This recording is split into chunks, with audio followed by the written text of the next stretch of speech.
Hi, I'm makeup artist Justin Tyme. Welcome back to Make Up Your Mind TV and this episode of Beauty History.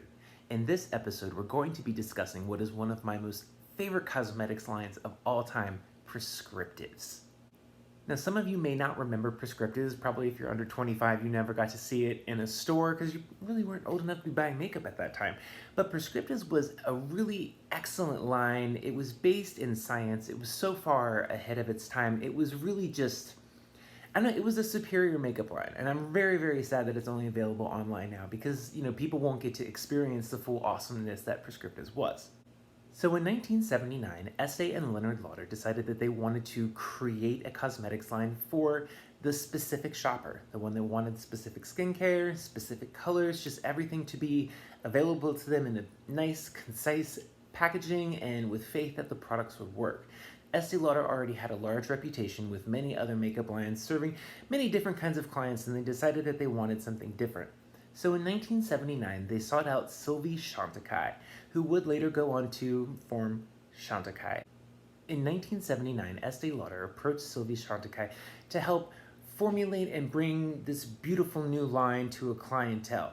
Now, they had gotten wind of Sylvie because she had collaborated in the 70s with Diane von Furstenberg on a gorgeous little, cosmetics line that was available exclusively on a little shop in Madison Avenue in New York City. Super chic, very Diane von Furstenberg. Sylvie Chantecaille would end up spending 18 years at Prescriptives. Throughout this time, she formulated the award-winning fragrance Calyx, which is still around today and available to get online and in some fragrance retailers. She helped to invent color striping. Now, color striping was something that was very, very specific to Prescriptives at the time.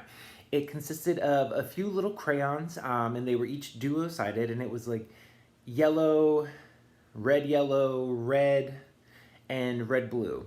And then you had, of these four, they were each in individual levels. I think, in the end, it probably went up 6 to 8. But through this, you would color stripe on the skin, and you could kind of see which ones weren't matching your specific skin tone. You could eliminate those. You would usually get it down to the 2, but there would always be one of the color stripes that, blended into the skin. That's really how you would find your absolute perfect foundation. There wasn't any question about it. It was really neat, and it wasn't up to, the person at the makeup counter and their opinion of what they thought was good for you. This was a scientific effort to prove what is the exact shade match for you. Prescriptives would then go on to develop Custom Blend.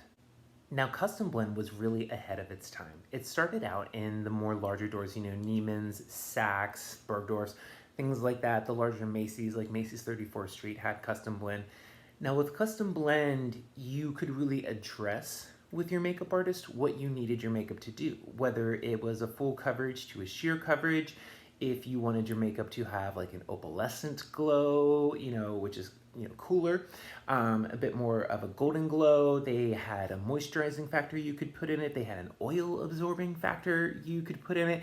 It was really just so beautiful to see makeup being custom made, and that was definitely one of my favorite parts when I worked for the company, was making the custom blend, to just, as an artist, to take color theory and apply it to makeup in the most raw fashion you could possibly think of was just so amazing. And blending the powders like hibachi style was really, really beautiful and fun. And, it was just a really great experience for the customer. You would sit down, have your color striping done, go over what you needed, what you wanted from your foundation, and also your powder, and they would custom blend it for you and keep it on file. It was such a great system. Custom Blend would then go on to be extended into lipsticks, which I believe were exclusively available at Bergdorf Goodman. They also extended into custom lip glosses. I mean, who doesn't want custom lipstick and lip glosses? It's absolutely amazing. We used to tote around the lip gloss customization unit to my events and everything, and it was always such a big hit. It was a really, really interesting line, which made it really hard to understand why Estee Lauder decided to get rid of it. I believe it was in like 2005 to 2007 that it happened. The line just slowly kind of, I guess sales were dwindling. It wasn't a huge flashy line. It didn't really have a huge gifting clientele. It had the Custom Blend, but that was also a very, that's a specific customer that wants their makeup custom blended, because honestly, most people can just deal with over-the-counter makeup. And Prescriptives also had some very fantastic over-the-counter makeup, as well as amazing skincare. Superline Preventer from Prescriptives was undoubtedly, my generation's first serum that we started using. It was antioxidants. It was just all these beautiful things that you could use. It was pretty inexpensive, and it really got you acclimated to using a serum both day and night, for prevention as well as healing in your skin. It was totally awesome. As far as I can remember, they were one of the first skincare lines to address glycation, the breakdown of cells beneath the skin's surface, leading to the collagen and elastin kind of falling and, sagging, wrinkles, stuff like that. They were really just an excellent line. I think that Estee realized that they had some beautiful formulas within there. They also had a full range of, foundations, concealers, powders, everything like that were pre-mixed and available. And when you would go to the Prescriptives counter, you would just see stacks of foundations. They were one of the first lines to put like 60 shades in a foundation series. Completely unnecessary, but it's great. I know it had to be great for people, especially of the darker complexions, people that have deeper neutral tone skin, to finally have a foundation that, at least addressed your shade range and your color need. And then that's where Custom Blend came in again. It created an option for inclusivity that was severely lacking in other makeup lines. Prescriptives was also a really incredible artistry line. As far as I can remember, it was the first non-Mac Pro company that you could create your own eyeshadow and blush palette, and they had many different sizes that you could choose from so that you could customize it to be perfect.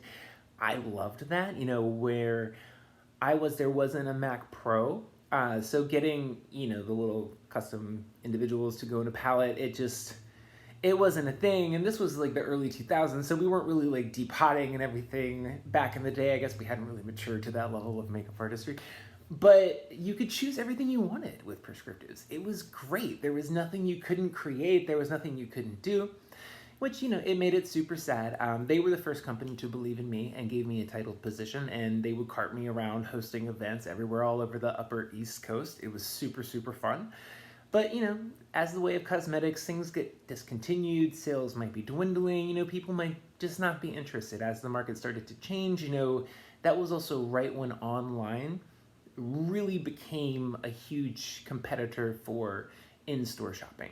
So Estee Lauder decided to pretty much get rid of the line, in the early 2000s. By 2015, it was completely gone and only available online.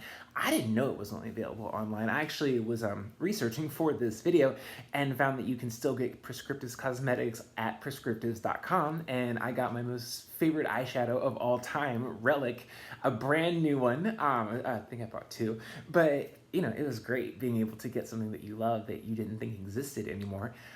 Certain formulas from that line, I do see similarities in other Estee Lauder brands, namely Tom Ford. The stick foundation is very similar to what I remember the stick foundation from Prescriptives being like. And there's a few other products too, but they've been tweaked enough so that if you weren't somebody that was ultra familiar with Prescriptives, you wouldn't recognize it as a Tom Ford product.